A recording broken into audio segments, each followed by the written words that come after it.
तिच्यातील कर्तबगारीला संधी देणारं, तिच्यातील कार्यक्षमतेला वळण लावणारं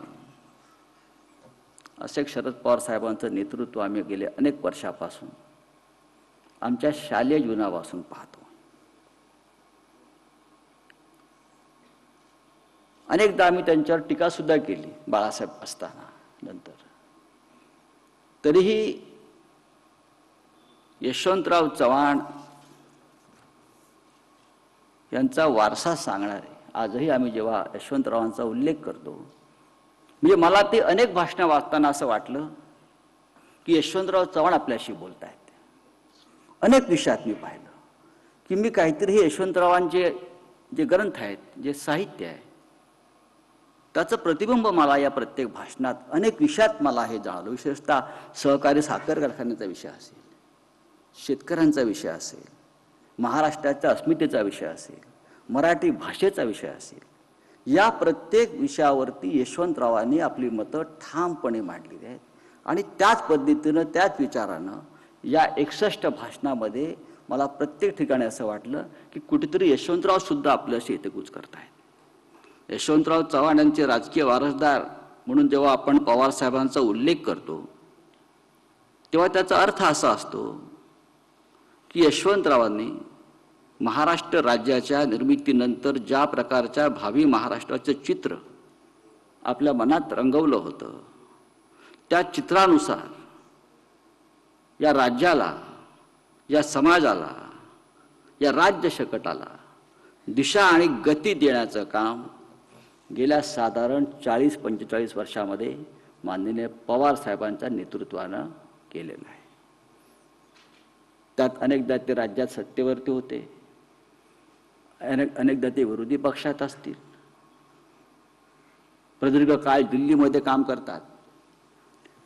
पण जेव्हा जेव्हा आपण त्यांच्याशी संपर्क किंवा संवाद साधण्याचा प्रयत्न केला त्या प्रत्येक वेळेला त्यांच्यामध्ये महाराष्ट्र, देश, समाज, माणसं याविषयी सद्भावना आणि माणुसकी दिसून आलेली आहे. या पुस्तकाच्या रूपानं आपण हे विचार आणलेले आहेत समोर. या देशामध्ये अनेक महान माणसं होऊन गेली आणि वेळोवेळी त्याने आपापले विचार प्रकट केलेले आहेत. हे पुस्तक जेव्हा मी चाळत होतो आज आणि जेव्हा आपण मला सांगितलं की अशा प्रकारचं पवारसाहेबांच्या भाषणाची टिपणं मी अनेक वर्ष माझ्याकडे जपून ठेवली आणि त्यानंतर मी ही भाषणं लिहून काढली. आम्ही सुद्धा बाळासाहेबांची भाषणं अशा प्रकारे निर्माण केली, त्याचे काही ग्रंथ निर्माण केले. बाळासाहेबांच्या 100 मुलाखती मी घेतल्या होत्या. अनेक विषयांवर त्यांनी आपले ते मत जे व्यक्त करत गेले त्याचे ग्रंथ आम्ही काढले. नव्या लोकांना, पुढल्या पिढीला आपल्या आधीच्या लोकांनी काय करून ठेवलंय, कोणते विचार मांडले हे समजून घेणं गरजेचं असतं. लोकमान्य टिळक यांनी जेव्हा स्वराज्याची मोहीम सुरू केली 1895 नंतर, त्यांची टिपणं कोणी केली असतील त्यांच्या भाषणांची, तेव्हा आताच्या सारख्या सुविधा नव्हत्या, टेप करणं, रेकॉर्ड करणं, व्हिडिओ करणं. दादासाहेब खापर्डे त्यांच्याबरोबर असायचे आणि दादासाहेब खापर्ड्यांनी स्वराज्याची मोहीम या नावानं टिळकांची सगळी भाषणं त्या काळात संपूर्ण महाराष्ट्राच्या कानाकोपऱ्यात आणि महाराष्ट्राच्या बाहेर सुद्धा ही टिपणं केली होती. आणि त्याचं पुस्तक नंतर प्रसिद्ध झालं, स्वराज्याची मोहीम या नावानं. आपण ते जरूर चाळलं पाहिजे ते पुस्तक. मी यासाठी म्हणतो की अशा प्रकारची टिपणं सुद्धा सुधीर फुंगाळ्यांनी ठेवली, ही निर्माण केली. मी पाहतो ना, अटलजींची भाषणं आपण पाहिली आहेत, नेहरूंची भाषणं सुद्धा एकत्र केलेली आहेत, महात्मा गांधींची काही भाषणं आपण पाहतो. जगभरातल्या सगळ्या प्रमुख लोकांच्या भाषणांची संकलन आपण करत असतो आणि ते करणं गरजेचं आहे. आणि म्हणून ह्या निमकेची बोलणे ह्याच्यामध्ये फार महत्त्वाचा विषय. बरं, एक लक्षात घ्या, ह्याच्यामध्ये अनेक विचार असे आहेत, त्या विचारामध्ये एक सुसूत्रता आहे. साधारण पवार साहेबांनी 25-30 वर्षापूर्वी मांडलेला जो विचार असेल तो आजही त्यांच्या विचारात फार बदल झालेला नाही. आजही त्यांचे विचार तेच आहेत. फक्त एकदा ते हळूच कुठेतरी बोललेले आहेत. भाषणात मी बघितलं, महाराष्ट्रात जेव्हा सरकार होतं शिवसेना भाजपा युतीचं, तेव्हा ते हळूच बोलले ते पंतांचं सरकार आहे म्हटले. हे पंतांचं सरकार आहे. पण ते ठाकरेंचं सरकार होतं. पण तेव्हा सुद्धा त्या काळामध्ये साधारण मला त्यांचं एक भाषण त्यात पाहिलं मी, मुंबईतल्या जमिनी व्यापाऱ्यांना विकू नका, अशा प्रकारचं एक भाषण, आणि अत्यंत ठणकावून सांगितलं की आपल्या जमिनी आहेत, भूमिपुत्रांच्या जमिनी आहेत या मुंबईमध्ये महाराष्ट्रामध्ये, त्या व्यापाऱ्यांना विकू नका. अगदी तोच विचार 5 किंवा 6 महिन्यापूर्वी मुंबईमध्ये BDT चाळीचं पुनर्निर्माण होत असताना त्या सर्व चाळकरांना नवीन घरं देण्याची एक प्रक्रिया सुरू असताना सुद्धा पवार साहेबांनी नेमका तोच विचार मांडलाय की ह्या जागा, ही तुमची घरं, तुम्ही विकून बाहेर जाऊ नका, मुंबईवरचा मराठी पगडा कमी करू नका. सातत्यानं पवार साहेबांनी मांडलेले विचार आहेत आणि त्यात बदल झाला नाही.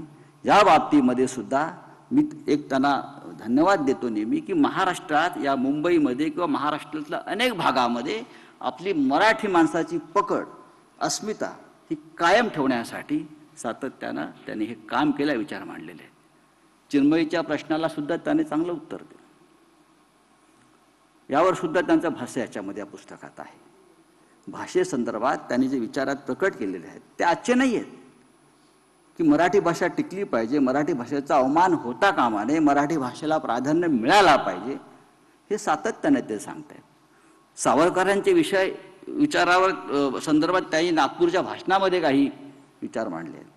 पण माननीय पवार साहेबांनी, मला असं आठवते, बारामतीमध्ये एक सावरकरांवर भाषण केलेलं आहे, वीर सावरकरांवरती. त्याची कुठेतरी जर कोणाकडे नोंद नसेल तर ते यूट्यूबवर सुद्धा तुम्हाला मिळेल. आम्ही तर अनेकदा ऐकलेलं आहे ते सुद्धा भाषण, की या महाराष्ट्रातून निर्माण झालेल्या एका वीर सुपुत्राविषयी थोडेफार मतभेद असतानाही त्याचा सन्मान करणारं भाषण हे माननीय पवारांनी कसं केलं याची सुद्धा नोंद ही व्हायला हवी. आपले जे विरोधक असतात, आपले टीकाकार असतात, त्याची सन्मान करण्याची महाराष्ट्राची परंपरा आहे. त्या परंपरेचे माननीय पवारसाहेब असतील, बाळासाहेब ठाकरे असतील, अनेक लोक, वसंतराव नाईक होते, यशवंतराव, प्रत्येकाने महाराष्ट्रामध्ये आपल्या विरोधकांचा सन्मान केलेला आहे, आदर दिलेला आहे. आणि त्याचं प्रतिबिंब या 61 भाषणांमध्ये मला दिसतं. हे भाषण हा एक विचार यात्रा आहे. हे पुस्तक आपण फार छान काढलेलं आहे.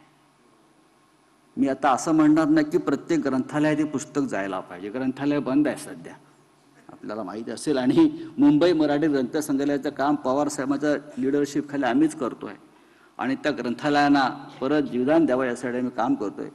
पण प्रत्येक मराठी माणसाच्या महाराष्ट्रात हे पुस्तक जायला पाहिजे, हे आवर्जून मला सांगावं असं वाटतं.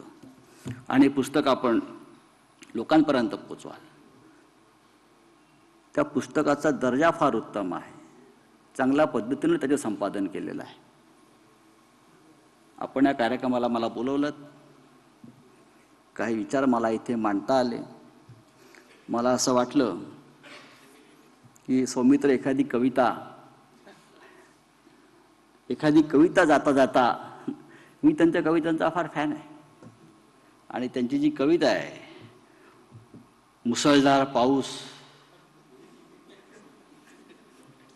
काय टकले बरोबर ना, मुसळधार पाऊस खिडकीत उभं राहून पहा, खिडकीत उभी राहून पहा, बघ माझी आठवण येते का. आता आम्हाला 3 पक्षाने एकमेकांची आठवण रोज येते, म्हणून मला ती कविता. हात लांबव, आम्ही तिघांनी हात लांबच केले ते एकमेकांसाठी. हात लांबव तळ हातावर झेल पावसाचं पाणी, इवलस तळ पिऊन टाक, बघ माझी आठवण येते का. बरोबर ना. इतके सगळे साहित्यिक, कवी, लेखक यांनी पवार साहेबांची भाषणं वाचून दाखवली. फार मोठी गोष्ट आहे. मनापासून, आत्मीयतेनं, तळमळीनं. मी सुप्रियाचा सुद्धा आभार मानतो. तिने मला फोन केला. सुधीर फुंगळे आले मगाशी आणि मला काय म्हणाले, मी काल तुम्हाला पुस्तक द्यायला आलो पण तुम्हाला निमंत्रण द्यायला विसरलो.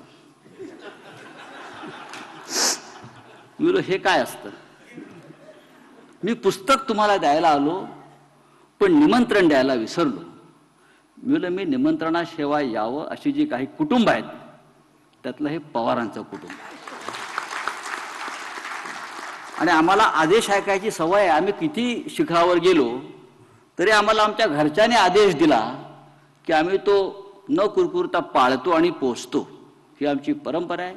पुन्हा एकदा या कार्यक्रमाचे आयोजक सुप्रिया, सुधीर, आपण सगळे मी आभारी आहे. हे पुस्तक नक्कीच महाराष्ट्रातल्या नव्या पिढीला, राजकीय अभ्यासकांना, शैक्षणिक, सामाजिक, साहित्यिक या सगळ्यांसाठी संशोधनाचा एक विषय ठरेल. माननीय पवार साहेबांचा उद्या वाढदिवस आहे. असे असंख्य वाढदिवस साजरे करण्याचा आम्हाला संधी मिळो आणि त्यांनी जे कार्य महाराष्ट्रासाठी करून ठेवले, देशासाठी करून ठेवले आहे, त्याबद्दल महाराष्ट्र आणि देश त्यांचा सदैव ऋणी आहे. धन्यवाद. व्यासपीठावरील सर्व मान्यवरांचे मनापासून आभार. कारण आता आपल्याला हा कार्यक्रम इथे संपवायचा आहे.